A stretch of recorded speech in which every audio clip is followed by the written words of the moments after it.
Hi, we're here with The Spot. My name is Mckenzie with the Gorillawire, and I'm sitting here with Voltaire. How are you doing? Hot. Hot. All right. Jesus. Ancient shroud of urine. Okay. Wonderful. That's not a funny joke. That's bound to offend someone. Right. Well, you seem to have a personality here and a lot of fans. What do you? You got a show here at 4 o'clock. What's the deal with you and anime? You work a lot with the. I haven't figured it out yet. Really? I hear you dabble in a lot of areas. You're quite the entrepreneur. I do. Honey, pass me a book. Thank you. This is my graphic novel, Teddy, the Evil Teddy, big in Japan.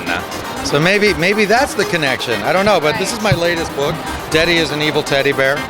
And the latest issue is about him going to Japan, and there's a lot of sort of big name guest artists in the book, including Junko Mizuno, who I'm a big fan of, and David Mack, who does She, and David Mack, who does Kabuki, and Billy Tucci, who does She, and Yasushi Nirasawa, who's one of my favorite Japanese designers, and last but not least, Tokyo Pop's Princess Ai makes an appearance.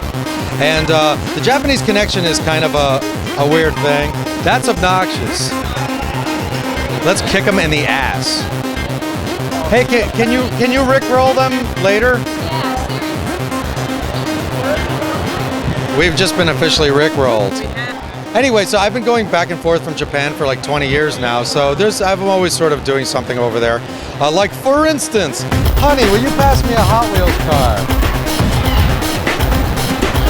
So many gadgets. This is a Hot Wheels car that I designed for the Japanese market, and the artwork is from my first comic book called Chi-chan, which is about this Japanese girl living in Manhattan in the year 3000. That book's been out of print for about 10 years now, but the legacy lives on in this $2 million Hot Wheels car.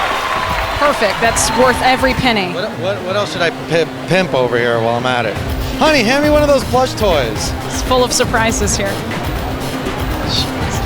In a case of life imitating art, imitating life, imitating something you can get on eBay, Teddy, the Evil Teddy, a plush toy, is now transformed from a comic book into, wait for it, a plush toy! Wow. It's crazy! How could this happen? I'll tell you how. Capitalism, kids. Capitalism.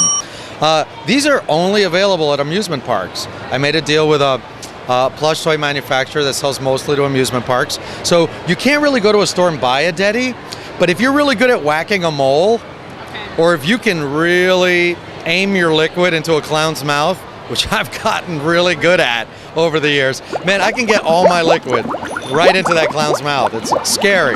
Don't try this at home, please. And so you might win a Teddy.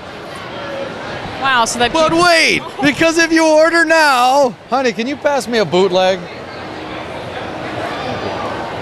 Thank you. This is how you know you've arrived, kids. Right. Okay. This is my favorite toy I never made. This is a bootleg. I found these on a website from China. So it's clearly my character, except that my name isn't on the box, the character's name isn't on the box, and I don't get a red cent. That's capitalism at its best right there, kids. So are you buying them yourself and then turning a profit? I did indeed, and I'll tell you why. Because it's impossible to sue a Chinese factory.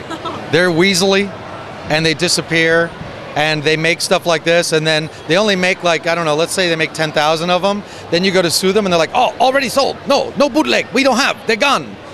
But so they've already sold them, and they're already somewhere else. It's impossible to sue anybody. So if you can't beat them, join them. So I buy them, I sign them, and now it's an official bootleg. I'm very, very smart. I'm a scumbag. I'm a corporate scumbag. I'm the smallest corporate scumbag you'll ever meet. Well, it's good that you can be honest about it, because that's the best way. So does that help at all? No, that was wonderful. Thank you. You know any more, honey? Do we have any? Honey, show them your boobs. No, I'm kidding. Now I'm going to be in the doghouse. I'll get my ass kicked when I get home. Actually, to be completely honest with you, though, most of the people who come to these shows to see me perform know my music. And ironically, they probably don't know the bulk of my music, but they know a couple of songs that I did for a show called The Grim Adventures of Billy and Mandy on Cartoon Network. So usually when people come up, if they don't know anything that I've done and they don't know the music, they look at the sign, they're like, you're playing at 4 o'clock? Yeah. I say, what's your music like? I just go, did you ever watch The Grim Adventures of Billy and Mandy? They go, yeah. You know the song Brains? Yeah. I wrote and I sing that song on the show. You're the guy who does Brains! And then people come to the show. And then I trick them into buying my CD.